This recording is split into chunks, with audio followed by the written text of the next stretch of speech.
Hi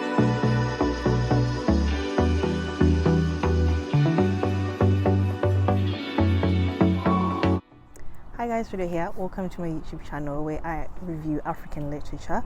For my video today, I am going to be reviewing a book by Andrew Chatura. This is his fourth book and it's called Inside Harare, Alcatraz and Other Short Stories, and it's a collection of short stories, 11 short stories.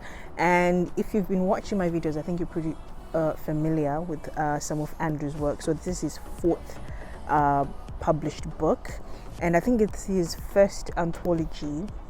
Yeah, I think it's his first collection of short stories. But if you're not familiar, I'll refresh your memory. So about the author, Andrew Chatura grew up in the dusty streets of Dangamvura, Harare, Zimbabwe, for which he has an enduring fondness. He acknowledges it is from these formative years that he got his inspiration to write, and his humble upbringing engendered, I hope that's how you pronounce it, his groundedness and affinity for the downtrodden and ordinary folks. Andrew also equally credits his mother for being a great storyteller, who incidentally was the repository of his early story arcs. Chatura has published 3 novels and is currently working on his 4th novel, Born Here, Not in My Name. Chatura's work is critically acclaimed for his depiction of migrants and many challenges they face. He writes well on Black identity, the Black experience, and what it means to try and walk straight in a crooked white world. Chatura's 3rd book, Harare Voices and Beyond, was favorably received globally and selected for a Wayfarers Intralingual Book Club nomination. So as you can see, Andrew has been doing amazing when it comes to writing. I think every single year he has a book coming out, and I really admire that. So moving on to this book here, I managed to read the short stories in this book, and as it says, his main focus when it comes to writing his book, they are on Black identity, Black experience, and what it is like to walk in this world as a Black person, considering that he lives here in the UK. So his experiences are a bit split between Zimbabwe and also living here in the UK. And I'll highlight some of the stories which really stood up to me, because I'm against this thing of reviewing the whole of the book and giving my opinions, because I think because of different tastes, some people might not favor the way someone reviews a book. So I really like to leave quite a lot to the imagination, but just pick on themes. I'm really strong on picking on themes, because I think themes are able to redirect if a person likes the book or not based on the journey of the character, if you really understand what I mean. Because some people might not really like how the character goes around their journeys, but they're more interested in the topic, or the theme rather. So the first story I would like to talk about is called, it's the first one, Inside Harare, Alcatraz. So the short story, it focuses on a Russian spy who is sent to a Zimbabwean prison where he is to unalive, not sure if YouTube is a sensitive as TikTok, but he's supposed to unalive 2 journalists who are against the government, if I should say. They're exposing secrets, they're telling the people to unite and see what the government is doing, which is pretty much what is happening in current day in Zimbabwe. So this spy, he goes in there, he's on a mission, he's supposed to unalive these 2 journalists, but then as he listens to them, as he sees the way of thinking, he comes to a moment of realization, or being born again, if I should say, and he sees things differently, that those people are actually on the right side of history. So whilst he's in prison now, he sees things differently, and the government, they're not really happy about that. But it's not more of that is very intriguing. Number one, I find Andrew to be very brave when it comes to writing these books, because most of these themes, as mentioned before, they focus on Black experience, especially politics. I think that's his strongest suit when it comes to writing books, because I think it's something that I've noticed in all of his work. I think he's very passionate about that, and I think when it comes to writing books which involve politics, you kind of have to be brave when it comes to that, and I think that's something that he really showcases when it comes to his work.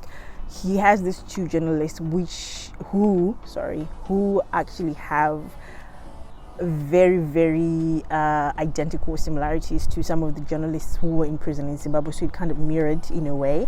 And I find that to be very brave, because he's talking about things that are currently happening without fear, without shame, and he's highlighting what it is like to be in that situation, or really trying to portray how the journalists were feeling and what we were also reading in the newspapers, what we were also hearing, what was going on in the prison, and how the government infiltrates each and every single aspect of the institution, be it in education, be it in prisons, be it in each and every faculty. They're there and they manipulate the system to work in their favor. So we see how that happens when it comes to this Russian spy, when he's talking to his bosses, how, you know, they're planning everything, even for him to get into the prison. It was all orchestrated by, you know, those higher up, for them to be able to execute what they wanted to execute in the prison. So I found that to be very intriguing, how he was going about that. And another short story which really stood out to me was A Snap Decision. So this is also a recurring theme when it comes to Andrew's work, and this, I would say, it focuses more on filial bond. So that is the relationship between a mother and a child. And in this story, A Snap Decision, we see how a girl, she ends up killing her mother's lover, but then outside of that, we see how she got to that decision. So it's about how she was raised, how her mother's romantic life affected her in that way, and also how when a parent lacks guidance, and when a parent is not there for the child emotionally, it could drive them to these places. Because I think he also highlighted this in, I think it's Where the Heart Is, if I'm not mistaken, where he kind of highlighted how parental bonds, like, they form all these childhood traumas that when we're grown now, they come out, they jump out, if I should say. So we see that with this character here, she's a girl, she ends up unaliving her mother's lover, and we see how she got there. But at the same time, having been reading Andrew's work for a very long time, I see he kind of has a pattern when it comes to writing about women, which I'm not very fond of, if I should say, or maybe I'm not the target market when it comes to that. But I think in some of the stories, if I'm comparing this theme to his work, it seems to fall more on the women rather than on the man. Because I think in Where the Heart Is, I think that's the book, if I'm not mistaken. I think it's Where the Heart Is. It was more on the mother. Why is she doing this? Why is she doing this? But it was the husband, or the father rather, he was more playing the victim, and he was saying, "Oh, I'm a present father, but this is what the children are doing." But in my opinion, I feel like a parent should really be the one to take the burden when they're raising a child, both parents, but I don't think it should fall on the children, especially when they're young, when they're in their formative years. I don't think it should fall on the child, even if they're grown, because, you know, as a parent, I feel like you've been older for a long time, and you should try to bond and, you know, rewrite the wrongs, if I should say, because you have more experience in this field. I know sometimes it might feel like, you know, you're just grasping at straws, but I think if you're an older person, you should strive to do more, especially if it's your child who you decided to bring in this world. So that's just my opinion when it came to this story. But it also, on A Snap Decision, it also focused on mental health, how sometimes we just assume people are acting out or people are crazy without really looking at the mental health or mental state they're in. So I think this is also highlighted in the story. She was not very stable, I think, even from a very young age, but because the mother or the parents, they were not very present, I think it's something that they missed, because at the end you see how she's not regretful, how she planned it, and then she kind of seems to be transferring that trauma and then changing it into an obsession. And she's obsessing it towards, I think it's a caseworker who's working on her behalf. Now she's obsessed with her. So I think it's just an exchange of energy, because now she's in this space where she can't really express that trauma in a way that she understood, or that was the only way to express it, because like, nothing that she's going to do. I think she's like still trauma, but it's more like limerence, if I could say. It's more like limerence now. It's from that anger, that anxiety. Now she's turned into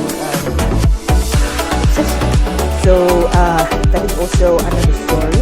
Another one which stood out to me was Estelle,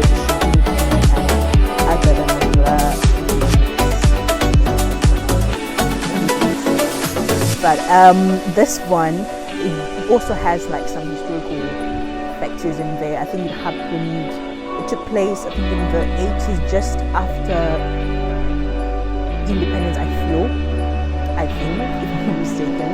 I feel like it took place a while back, present day Zimbabwe, but a bit earlier, just after independence, where people had should be, where, like all the military, they were like, at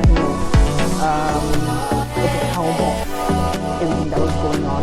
And you also see how the government or the officials, they infiltrate themselves into all these sectors, even into ordinary people's lives. And this one focuses on the pandemic. I think that's why I'm like saying 80s, 90s, because I remember late 90s, early 2000s, I think I was in primary school. I remember his cousin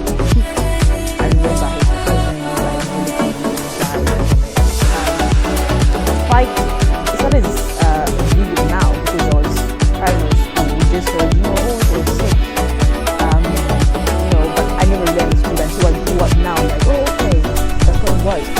But here we see it, how people were not very knowledgeable about how it spread, or how what the cause was, or how it spread, or how to prevent it. So we see even the young people in the story. There was a lady who had a shabin. A shabin is like a pub or a bar or a hangout area, as we called it. We call it in Zim. I think South Africa, they call it the same thing. And in that shabin or bar, she also had like ladies of the night, if I should say, who would be there to service people who would come. And that's how it went about. And then there was the narrator, or the main character in the story. He's a friend who ends up falling for one of these ladies of the night, or sex workers, if I should say.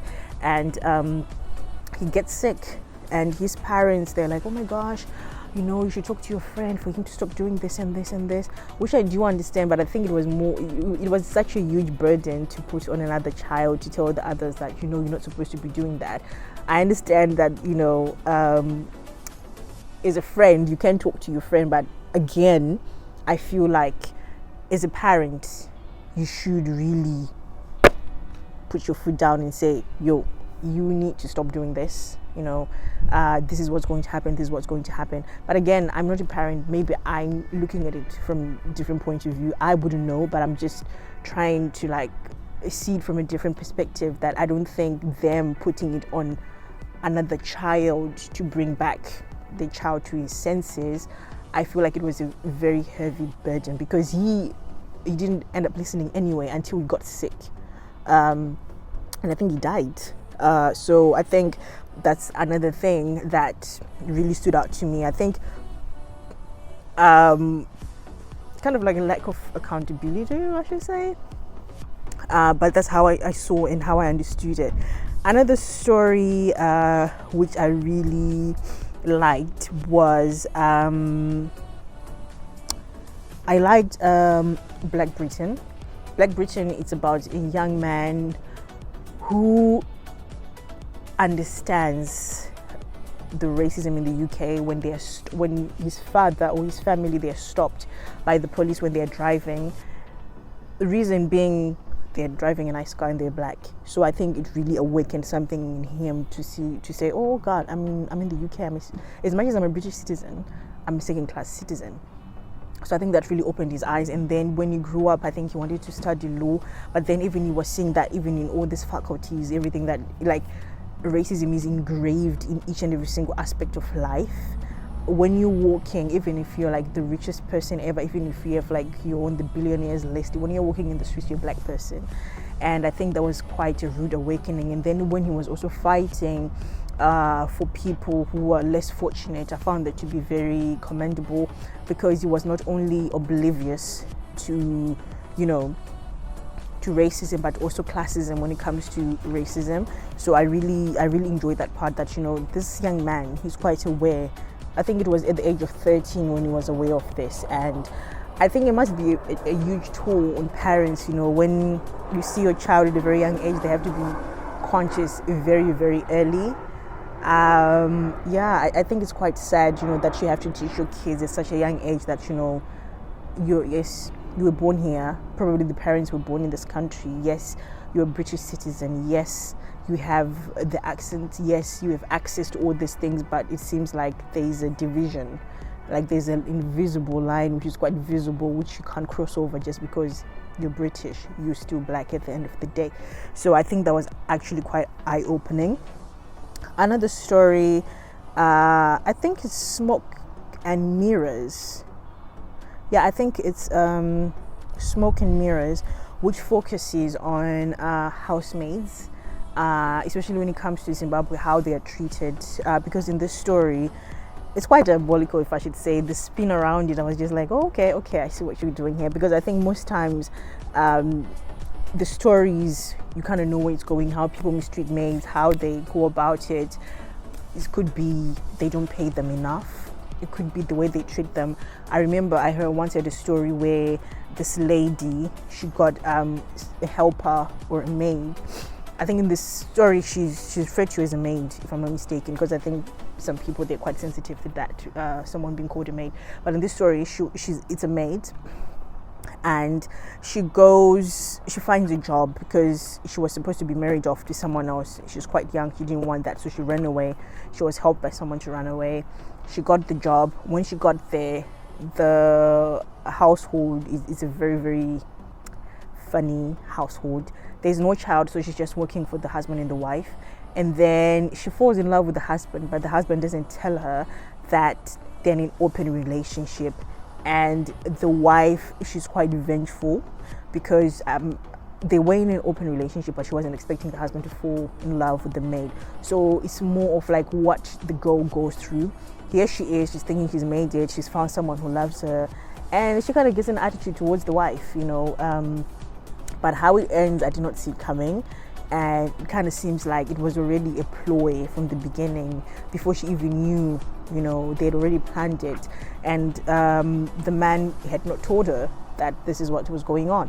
So yeah, I think it more highlighted how women interact with each other, because number one, there was the power dynamic. As soon as she got there, the woman of the house, I think her name was Junior, she was mistreating her. I'm not sure if she already knew that it's because she was competition, if I should say, but she was just mistreating her. And also the girl, she was feeling some type of way. Not that I'm blaming her, but at the same time, I think she kind of took it too far by sleeping with the married man. But again, the married man, he knew that he was married. It's very, there's a lot going on. I think it's more of like one of those everyone is the villain kind of story. So it's not really like, oh, she was a victim, all of that. To an extent, I do understand that she could have been, but until she started seeing the lady in a different light, and then also the husband not standing up to her. I think all three of them were villains, honestly. But yeah, and then there's also another story called First Wave. This one focuses on COVID, like survivors, what they went through, how it was like, all those stories like when people didn't have PPE, how people were surviving, and this whole myth of, saying that children were not being affected by COVID. They were. I remember my friend, her baby wasn't even a year old. He got COVID like numerous times. So it was, this story kind of debunks some myths which were told on the news about what was happening with COVID, who it was affecting, about the whole PPE saga and all of that. So yeah, if you're someone who wants to read something along those lines, this is for you. And there's also Hidden Lives. this one focuses more on the Grenfell fire. So in the UK, I think it was around 3 years ago. I think 3 years ago, if I'm not mistaken, where they had the Grenfell fire. So it focuses on that. There are victims there. I think they're about 5 or 8. My apologies. But there are some victims there who were telling their story, because what came out later was that all the cladding and how it was built, it's not how it's supposed to be built. It was more of like a racism thing. Like they didn't put their best effort. They didn't build with the best material. That is what caused it to be engulfed in fire like that. Because I think it was a refrigerator which started it, but because of the cladding, it was literally consumed within minutes or an hour or hours, an hour. So that's what it highlights. And then all those people in the building, they're all minorities or BIPOC, I think so. Actually, yes, they are. They are the minorities. So they're telling their story. Some of them did not survive, some of them survived. And then they're telling the stories of how it went about and how even the aftercare, after all of that happened, what happened, were they given housing, how hard was it to find housing, did anyone come to help them, to get out of those housings? Because I remember around the time of the Grenfell Tower, when it burned, that was around this, I think a year or a few months later, if I'm not mistaken. That's when the Notre Dame church was also on fire. And within an hour, like, people donated billions and millions of dollars. But when it went to Grenfell, there was controversy. So you kind of see how people's interests are placed, if I should say. Because to them, the Notre Dame church, it had to be rebuilt. And I think now it's been rebuilt. But then when it came to people's lives, especially minorities, people, they were just like, thoughts and prayers.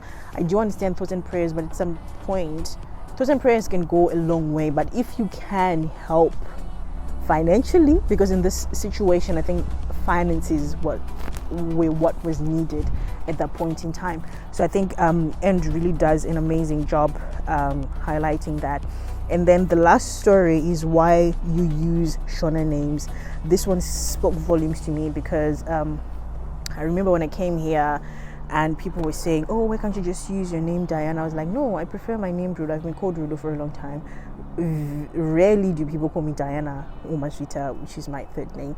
But I think in this story it's highlighted how when you come here, you water yourself to fit in. And sometimes it's on purpose, sometimes it's not.